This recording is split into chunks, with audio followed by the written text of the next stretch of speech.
Hello बच्चों और question is here you have analysed the DNA isolated from A newly discovered virus okay and found that it's base composition adenine दिया हुआ है 32% and cytosine दिया हुआ है 17%।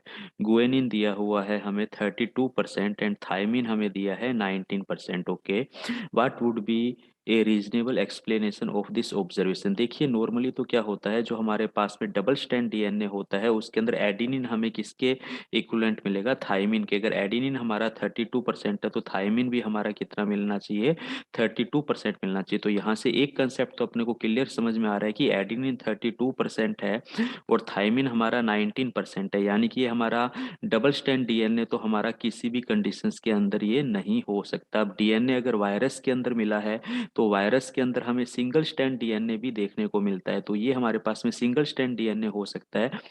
और ऐसे वायरस जिसके अंदर नॉर्मली सिंगल स्ट्रैंड डीएनए मिलता है वो हमारे पास में बैक्टीरियोफेज कहलाते हैं। बैक्टीरियोफेज ऐसे वायरस होते हैं जिसके अंदर एबिलिटी होती है बैक्टीरिया को किल करने की। तो ये हमारे पास में जो कंपोजिशन है वो कंपोजिशन रिप्रेजेंट करता है एडिनिन था। एडिनिन इक्वल होना चाहिए थायमिन के, जहां इक्वल नहीं दिख रहा वहीं हमें साइटोसिन भी गुएनिन के इक्विवेलेंट दिखना चाहिए, लेकिन ऐसा हमें नहीं दिख रहा है। ना तो ये इक्विवेलेंट हमें दिख रहा है साइटोसिन गुएनिन के, ना एडिनिन थाइमिन के इक्विवेलेंट दिख रहा है। तो इस कारण से ये हमारा डबल स्ट्रैंड डीएनए तो बिल्कुल क्या हो गया है, रिजेक्ट हो गया।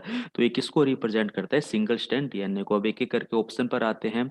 The virus must be extra terrestrial. Extra terrestrials का रिलेशन जेनेटिक मटेरियल से नहीं होता है, इसके अंदर तो हमारा आरएनए भी जेनेटिक मटेरियल हो सकता है। ठीक है, in some virus double strand DNA is made up of the base pairing containing two purine and two pyrimidine. देखिए ऐसा कभी भी नहीं होगा कि हमारे पास में डबल स्ट्रैंड डीएनए है जिसके पास में हमारे पास में two purine and two pyrimidine है। तो ऐसा तो बिल्कुल भी पॉसिबल नहीं हो रहा है। 32% अगर हमारे पास में प्यूरिन दो हैं और पिरिमिडिन दो हैं तो ये डबल स्ट्रैंड डीएनए के अंदर हमें कंपोजिशन एडेनिन और साइटोसिन का यहाँ पे डिस्क्रिप्शन नहीं मिलता है। तो ये भी हमारे पास में इनकम्प्लीट स्टेटमेंट हो गया, रॉन्ग स्टेटमेंट है।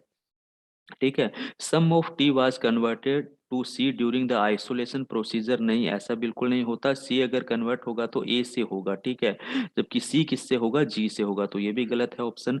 The genome of the phase, yes ये एक बैक्टीरियोफेज हो सकता है। सिंगल स्टैंड, सिंगल स्टैंड होगा बिल्कुल, note double stand, double stand नहीं हो सकता। तो डी ऑप्शन हमारा यहाँ पे बिल्कुल सही जाता है, ऑप्शन डी राइट आंसर है। Okay, thank you.